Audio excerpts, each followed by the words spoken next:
Assalamualaikum warahmatullahi wabarakatuh. Perkenalkan, nama saya Siti Murni dari kelas 1A. Saya di sini akan mempresentasikan tentang metabolisme karbohidrat. Nah, sebelumnya kita cari dulu pengertian metabolisme itu ya.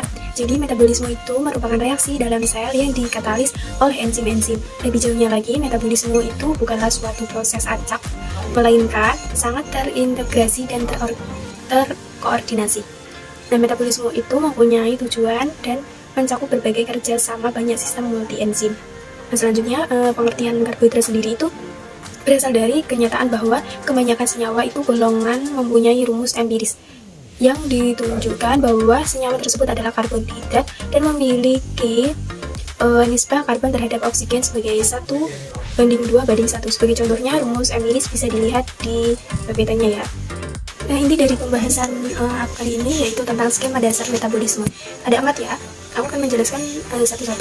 Yang pertama ada proses glikolisis, yang kedua proses glikogenesis, yang ketiga proses glikogenolisis, dan yang keempat ada proses gluconeogenesis. Oke, jadi yang pertama ada proses glikolisis.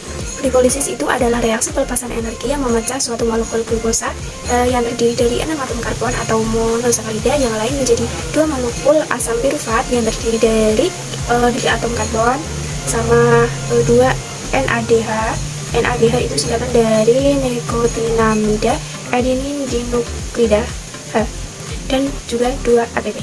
Pada awal periode dalam proses penyelidikan terhadap glikolisis, disadari bahwa peristiwa fermentasi di dalam ragi adalah serupa dengan peristiwa pemecahan glukogen di dalam otot. Jadi itu hampir sama ya. Kalau otot itu mengadakan kontraksi dalam media anaerob, nah maka glikogen akan menghilang dan muncul laktat sebagai produk akhir yang utamanya. Nah, kalau oksigennya itu diambil, maka proses aerob itu kembali terjadi. Namun, jika kontraksi otot itu berlangsung dalam keadaan aerob, laktat tidak akan menumpuk dan pirufat itu bisa menjadi produk glikolisis. Sebagai hasil pengangkatan metabolisme karbohidrat itu lazim ya dipisahkan menjadi fase anaerob dan juga fase aerob. Jadi, proses glikolisis itu juga bisa terjadi dalam keadaan aerob. Tapi itu bisa mengakibatkan jumlah energi yang dibebaskan itu teroksidasinya itu terbatas, jadi nggak semuanya. Ini juga ada langkah-langkah proses terjadinya glikolisis, mulai dari glukosa yang diubah menjadi glukosa 6 dan seterusnya.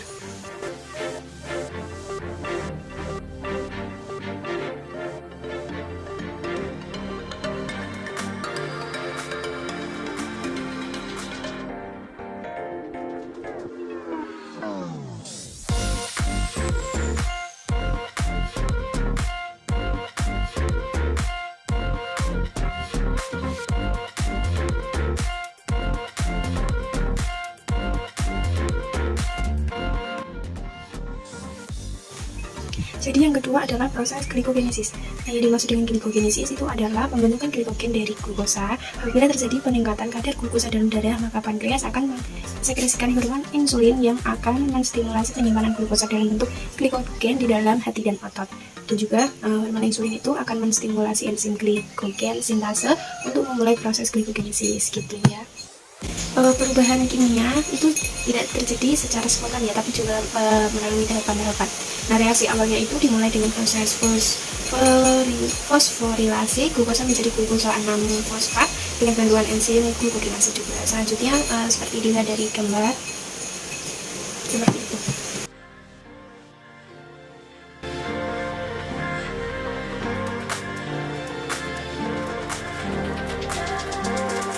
Nah, yang ketiga ada proses glikogenolisis.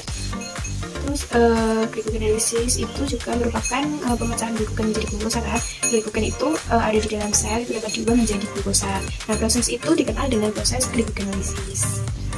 Lalu langkah awalnya itu proses fosforilase glikogen oleh pengaruh enzim glikogen itu dilepas sehingga glukosa 1-fosfat. Lalu proses langkah akhirnya itu ada defosforilase glukosa 6-fosfat oleh pengaruh enzim glukosa 6-fosfatase sehingga berbentuk glukosa.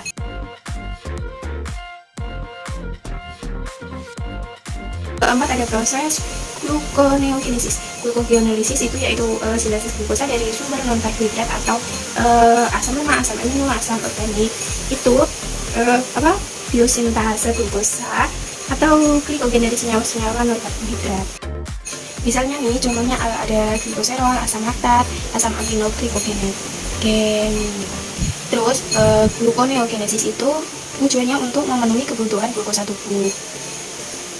Itu karbohidratnya berasal dari makanan dan juga cadangan glikogennya kurang memadai. Nah, pasokan glukosa itu merupakan hal yang esensial terutama bagi sistem saraf dan eritrosit. Kegagalan gluconeogenesis itu biasanya bersifat fatal, jadi jangan sampai proses ini tuh gagal gitu.